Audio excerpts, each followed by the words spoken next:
शासकीय कंत्राटदारांची 15 एप्रिलला ठाण्यामध्ये बैठक होणार आहे। राज्य सरकार थकीत देणी देत नसल्याने शासकीय कंत्राटदार व्यथित झाले आहेत।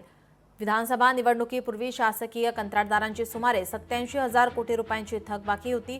राज्य शासनाने कंत्राटदारांची थकीत देयक देण्याचे आदेश दिलेत, मात्र शासनाच्या तिजोरीमध्ये खडखडाट असल्याने 5 ते 10% रक्कम हाती पडत असल्याचं कंत्राटदारांचं म्हणणं आहे।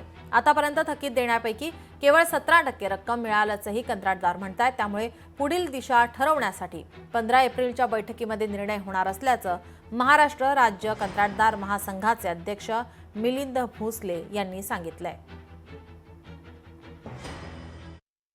राज्यातील सर्व कंत्राटदार व सर्व संघटनेने काल ऑनलाईन बैठक 5 एप्रिल 2025 रोजी घेतली। सदर बैठकीमध्ये शासनाच्या या सर्व धोरणाचा निषेध करून येत्या 15 एप्रिल 2025 रोजी राज्यातील सर्व कंत्राटदार सर्व विभागातील संघटना यांची संयुक्त बैठक ठाणे येथे घेतली जाईल। सदर बैठकीमध्ये शासनाच्या विरोधात अत्यंत मोठा निर्णय घेण्याची जवळपास घोषणा आम्ही त्या बैठकीत करत आहोत, कारण राज्यातील सर्व विकासाची कामं करणारा अत्यंत महत्त्वाचा घटक आहे। या घटकालाच गेल्या 8 ते 10 महिन्यापासून शासन निधी देण्यापासून वंचित ठेवत आहे।